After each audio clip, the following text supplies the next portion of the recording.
মাসকলার ডাউল আর মসুরির ডাউল একসঙ্গে করে চাউল ভালোভাবে মাখিয়ে একবার তেলের সঙ্গে সব মশলাগুলো কি কি লাগানো হবে আম্মা এখানে?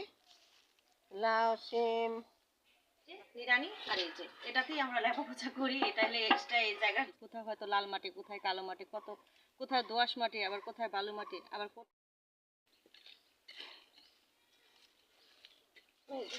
গত পরশু দিনের আগের দিন আমি লেপা পোছা করেছি, তাই যেহেতু কাদা। এই তো আমি লাস্ট ফিনিশিং এই পর্যন্ত করেছি।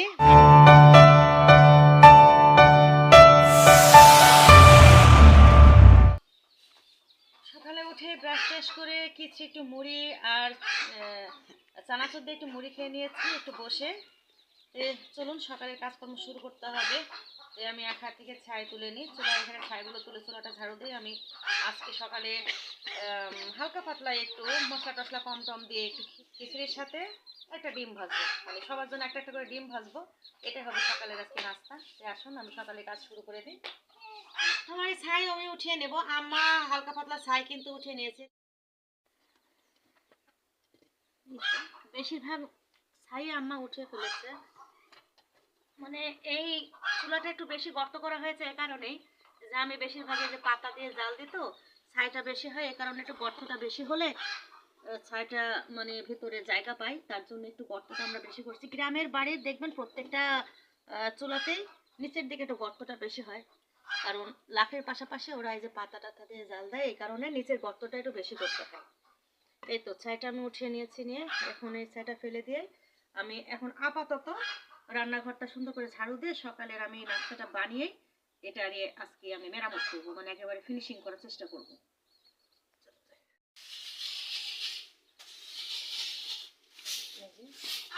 এবার চুলাটা মনে হচ্ছে যে অনেক বড়, চারি সাইডে অনেকগুলো কাদা লাগানো, এগুলো না, এগুলো আমি নিড়ানি দিয়ে সুন্দর করে চারি সাইড থেকে আবার ঝরিয়ে নেব ডিজাইন করার সময়।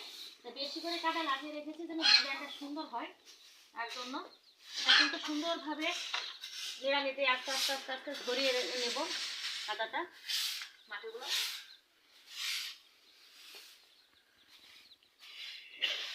আসলে যতই করি না কেন আমি এটা করে রেখে গেলে আমার পর্যন্ত এটা ভালো থাকবে, আমি চলে গেলে আবার যেমন তেমন থাকবে।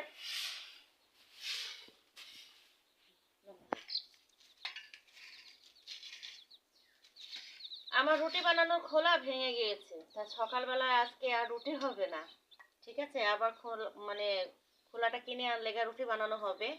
তার জন্য ভাবলাম আজকে একটু হাতে মাখিয়ে খিচুড়ি রান্না করি আর ডিম ভাজি করি।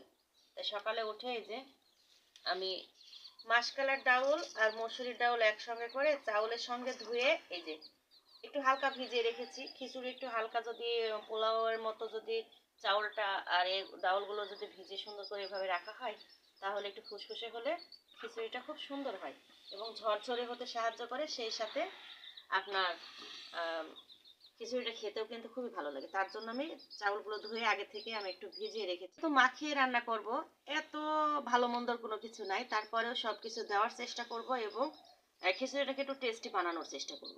তার জন্য আমি এই যে ময় মশলাগুলো যেগুলো আছে পেঁয়াজ রসুনগুলো কুটে নিই। সকাল থেকে আজকের ভিডিওটি আমি শুরু করে দিয়ে মানে দিচ্ছি। তো দেখি কিভাবে খিচুড়িটা আজকে রান্না করা হয়। হালকা পাতলা যা আছে তাই দিয়ে আজকে খিচুড়িটা মাখিয়ে রান্না করব, এই আর কি। খিচুড়ি আমি সকালবেলায় প্রায় করার চেষ্টা করি যে হয়তো দুদিন পরে একদিন খিচুড়ি নাস্তা বানাবো, কিন্তু আব্বা একটু বুকে সমস্যা হয়, খিচুড়ি খেলে একটু গ্যাসের প্রবলেমটা বেশি হয়, তার জন্য শুধু আব্বার জন্য কিন্তু আমি খিচুড়িটা বেশি করতে চাই না, কিন্তু উপায় নেই, আজকে করতে হচ্ছে, যেভাবে হোক আব্বাকে কিন্তু ম্যানেজ করে নিতে হবে। আজকে প্রচুর পরিমাণ আব্বার গ্যাসের কারণে বুকটা ধরে আসে, এই কারণে খিচুড়ি খেতে চায় না। এই যে মরিচ, রসুন, পেঁয়াজ আমি কেটে নিয়েছি, রসুনগুলো আমি গোটায় রেখেছি। খিচুড়ির ভিতরে রসুনগুলো যদি গোটা দেওয়া যায় খুবই ভালো লাগে।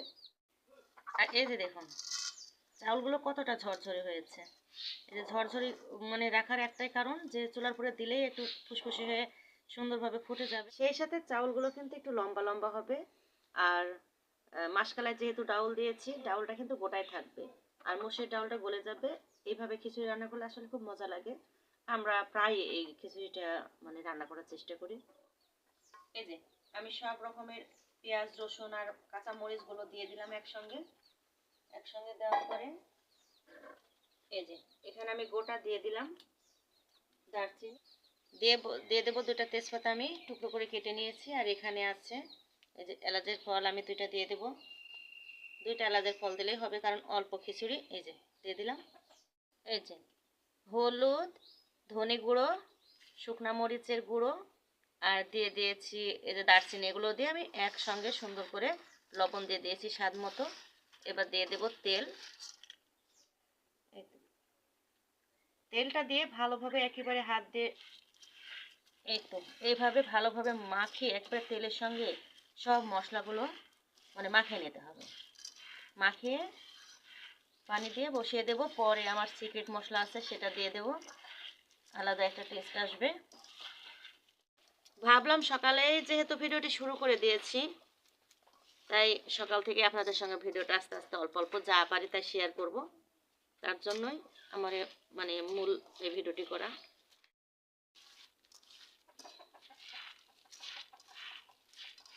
এই তো এভাবে মাখিয়ে নিলাম।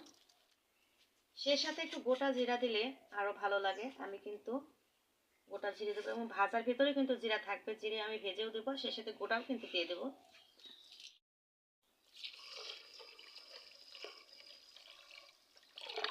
যেহেতু খিচুড়িটা যে একবারে বেশি ঝরঝরে করবো তাও না, একটু হালকা থাকবে, সে সূত্রে আমি পানিটা সেই অনুযায়ী দেব। আর পানিটা আমি একটু আজকে গরম করার সময় নেই, তার জন্য আমি একটু কাঁচা পানি দিয়ে দিলাম। আর এই মুহূর্তে যদি একটু কুসুম গরম পানি দেওয়া যায় তাহলে তো আরো অনেক ভালো হয়। সময়ের অভাবে আমি একটু কাঁচা পানি দিয়ে দিলাম। খিচুড়ি মানেই গরম পানি, গরম পানি থাকতেই হবে খিচুড়িতে, তা না হলে সেই যে একটা মানে আলাদা একটা টেস্ট বা ফ্লেভার এটা কিন্তু আসে না। এটা কিন্তু মাস্ট, আপনাকে গরম পানি দিতেই হবে। আমি সময়ের অভাবে কিন্তু খিচুড়িটাকে আমি এভাবে ঠান্ডা পানি দিয়ে করছি। এই তো আজকে সকালে নাস্তা আমি বানিয়ে ফেলেছি। এই যে একেবারে গরম গরম ধোয়া ওঠা এই যে খিচুড়ি, ভুনা খিচুড়ি, সেই সাথে যে ডিম, মচমচে ডিম ভাজা। আজকে সকালটা ভালোই লাগবে। এমন একটু হালকা পাতলা শীতের মাঝে যদি একটু খিচুড়ি আর ডিম ভাজি হয় ভালোই লাগে। সাথে যদি একটু আচার থাকতো যে আরো ভালো লাগতো। তো এইবার যত কিছুর আচার মানে বড়ই থেকে শুরু করে, আমাদের তো প্রচুর আম গাছ, আমের আচার প্রচুর পরিমাণ করব। গত বছর করেছিলাম, এই মানে মনে করেন যে অল্প কয়েকদিনে ফুরে গিয়েছিল। ঠিক আছে, মানে এবার কিন্তু করতে হবে, অনেকগুলোই করব। সেগুলো কিন্তু প্রত্যেকটা আচার আমি আপনাদের সঙ্গে শেয়ার করব। ঠিক আছে, আজকের মতো অন্যান্য কাজ করতে হবে তাড়াতাড়ি। সকালে খেয়ে দুপুরে রান্না আছে, আবার সকাল করে সেরে নিলে আমি কিন্তু আবার দুপুরে রান্নাটা তাড়াতাড়ি করতে পারবো। তো সবার জিভে জল উঠে যাবে, আমি খাবো কিন্তু এখন। যে আরেকজন দেখতেই পাচ্ছেন, আরেকজনের তো কোনো কাজ নেই, সব সময় খেলা আর খেলা। রাগ করে মনে বসে আছে। মামার সাথে কথা বললে না কেন? এই মেয়ে, একা কি করছো এখানে? আমি একা একা খেলছি। আমার ভাইয়া ল্যাপটপ দেখতে ব্যস্ত আর তুমি ভিডিও লোড করছো। আমার সাথে কেউ খেলে না। কেউ খেলে না? কে বললো কেউ খেলে না? আমি বললাম। তুমি বলছো? হ্যাঁ, সেজন্য আমি রাগ করে বসে আছি। ওরে আমি আল্লাহ, একা একা খেলছি। একা একা খেলছো? কেউ সবাই তোমাকে সময় দিচ্ছে না বলে রাগ করেছো? আমি তো সবসময় তোমার কাছে থাকি। না, তুমি আমাকে কোলে নিও না কিছু। কোলেও নিই না? তো তুমি বড় হলা কি করে? আমি এখন বড় হলাম। এখন বড় হইলা? ঝট করে বড় হইলা? হ্যাঁ। পাখি আমার, মিষ্টি পাখি আমার এটা। দেখি ওটা কেমন হয়েছে দেখি।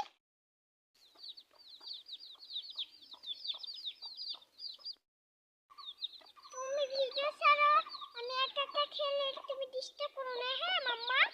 ডিস্টার্ব করবো না? আমি তোমাকে ডিস্টার্ব করি? না। তাহলে তোমাকে এখানে যে তুমি প্রতিদিন আমাকে পাহারা দিতে হয়, শিয়ালে ধরলে আমি কি করব? না, আমাকে ধরবে না, ওরা আছে, ওকে সব শেষ করে দিবে। ওরা আছে? ওরা কারা? ওরা আমার নানি আর নানা। নানি নানা? নানি নানাই তো হাঁটতে পারে না, তোমাকে কিভাবে মানে সেভ করবে বলো? না, দুধ দিয়ে আসবে তখন আমাকে দুধ দিন না। হয়। সুন্দর বেবি, এদিকে আসো।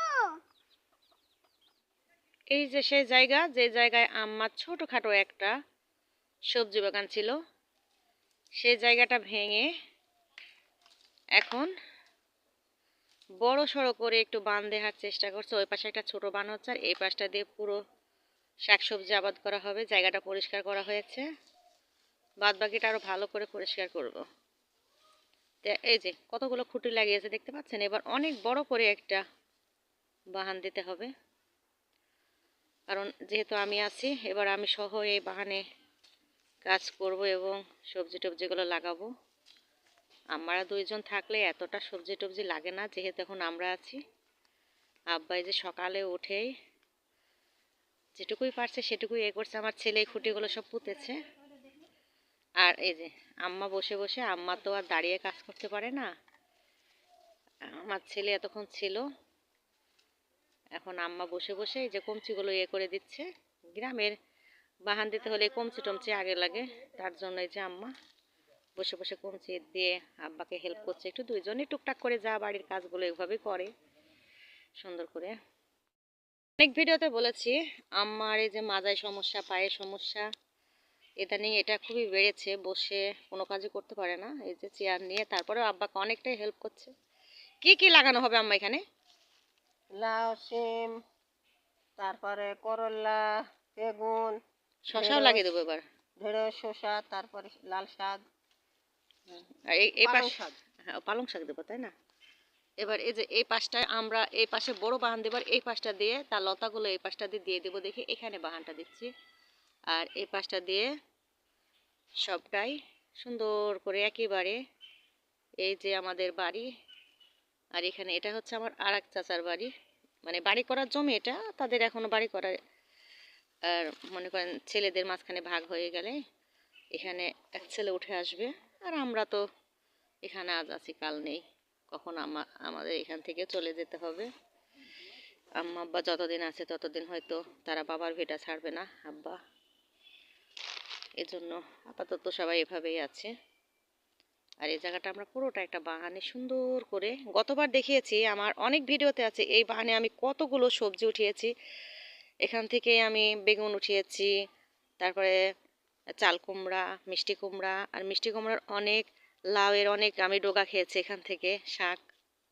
এই যে আম্মা এখন দেখুন লাঠি নিয়ে হাঁটাহাঁটি করতে এই যে কষ্ট হয়। তো একে একে যা যা লাগাবো সবই আমি আপনাদের সঙ্গে শেয়ার করব, ঠিক আছে? সকালে নাস্তা বানানো শেষ করে একেবারে চাটা খেয়ে এই যে জায়গাটা সুন্দর করে পরিষ্কার করে নিয়েছি। আমি তো ভিডিও শুরুতেই বলেছি আজকে চুলার জায়গাটা, চুলাটা সুন্দর করে আবার একটু কাদা লাগে ভালো করে একটু মানে হালকা পাতলা লেপা পোছা করে নেব। তো এই যে নিরানি, আর এই যে এটাতেই আমরা লেপা পোছা করি, এটা হলে এক্সট্রা এই জায়গার জন্য। এটা এটাতে করে আমরা সব করি। তো চলুন মাটি নিয়ে আসি আগে, কোথায় থেকে আমরা মাটিটা নিয়ে আসি সেটা আমি দেখাচ্ছি। লাল লাগবে তো, লাল মাটি নিয়ে আসতে হবে, তাই একটু দূরেই যেতে হবে।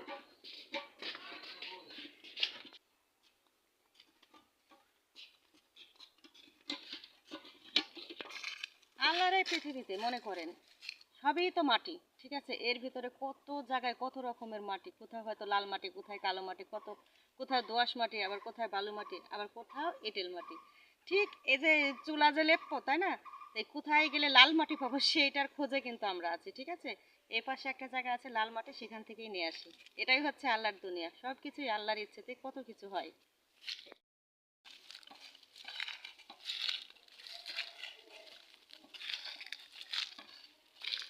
এই যে সেই জায়গা, এখানে অনেক মানুষই আছে যারা ওই যে চুলা লেপে বা ইয়ে করে মাটি, সেই মাটিটা এই যে এখান থেকে নেওয়া হয়। এই জায়গাটা মাটিটা একটু লাল, চুলাটা লেপলে সুন্দর একটু লাল লাল একটা মানে আসে, রং আসে, তার জন্য এখান থেকে নিব। এই যে এখানে এই মাটিটা মানে একেবারে কালো না, আবার মনে করেন একেবারে লাল না, ঠিক আছে? আর পানি দিলে সঙ্গে সঙ্গে এটা কিন্তু গলে যায়, এটা গুটি থেকে থাকে না। তার জন্য এই মাটিটা কিন্তু খুবই চুলা লেপার জন্য খুবই ভালো। তার জন্য আমি এই যে বাড়ি থেকে এত দূরে এসেছি এই মাটিটা নেওয়ার জন্য।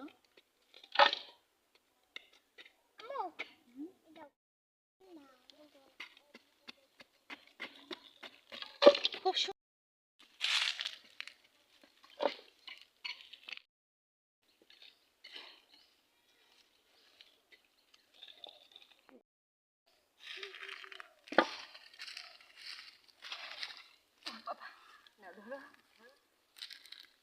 এই যে দেখুন আমার সেক্রেটারি একবারে সারাক্ষণ সঙ্গে সঙ্গে প্রত্যেকটা কাজে কিন্তু আমাকে হেল্প করে, দেখতেই পাচ্ছেন। ওরে বাবা, চলুন এবার চুলাটা তাড়াতাড়ি লেপে ফেলতে হবে, রোদ আছে খুব সুন্দরভাবে তাড়াতাড়ি শুকিয়ে যাবে। এই তো নিয়ে চলে আসলাম। সেই সাথে এই যে একটা জিনিস, এই যে গোবর, গরুর গোবর, মানে এই ফাটলটা হচ্ছে গোবর না দেওয়ার কারণে, কারণ আজকে হলে যেটা এই করে সম্পূর্ণ করবো তার জন্য একটু গোবর সহ নিয়ে এসেছি, তাহলে ফাটাটা বন্ধ হবে, তার জন্য গোবর নিয়ে এসেছি। এই যে এবার মাটিগুলো দিয়ে এই যে আমি ভালোভাবে আগে ভিজিয়ে নেব, বেশি শক্ত করবো না, হালকা পাতলা একটু নরম হবে, তাই একটু আগে থেকে পানি দিয়ে ভিজিয়ে নিলাম। এই যে ভিজছে, এটা দিয়ে মাটিটাকে সুন্দর করে আগে মাখিয়ে নিতে হবে যেন গুটি না থাকে।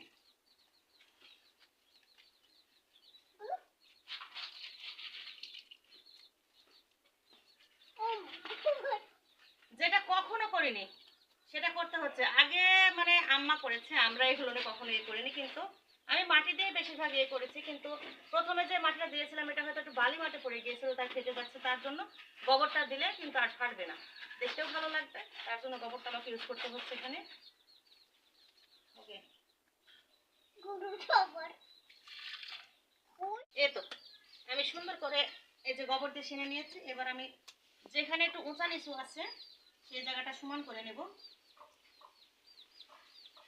এই যে এইগুলো সব উঁচা নিচু আছে, এগুলো সব আমি সমান করে নেব।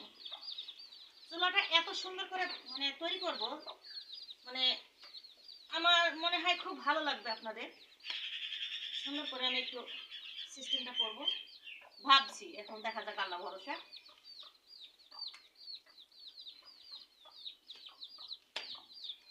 এইভাবে করে মাটি দিচ্ছি আর এদের সুন্দর করে নিচটা সাইজটা আমি হাত দিয়ে ফিনিশিং করে নিচ্ছি, তাহলে আমার ফিনিশিং করার সময় একটু সহজ হবে।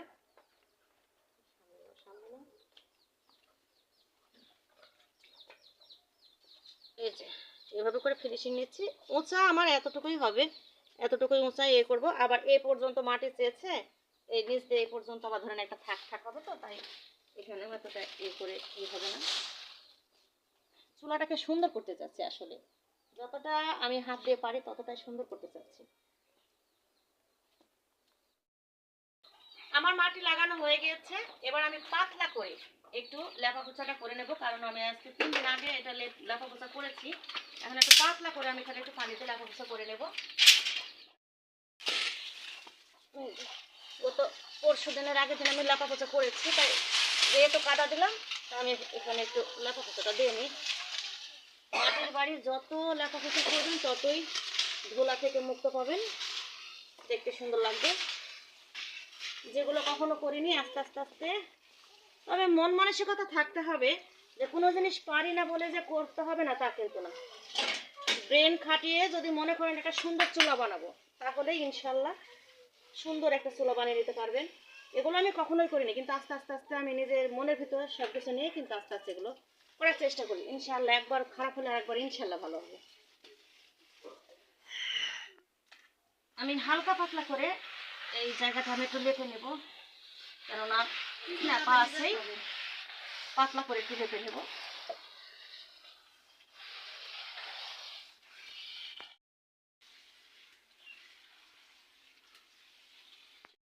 না ওষার না, এই তো আমি লাস্ট ফিনিশিং এই পর্যন্ত করেছি। মাটিটা আবার সুন্দর করে বসে গেলে আবার আমি পরে লাস্ট ফিনিশিংয়ে সুন্দর করে একটা ডিজাইন করব, সেটা আমি আপনাদের সঙ্গে শেয়ার করব। এই তো এই পর্যন্তই।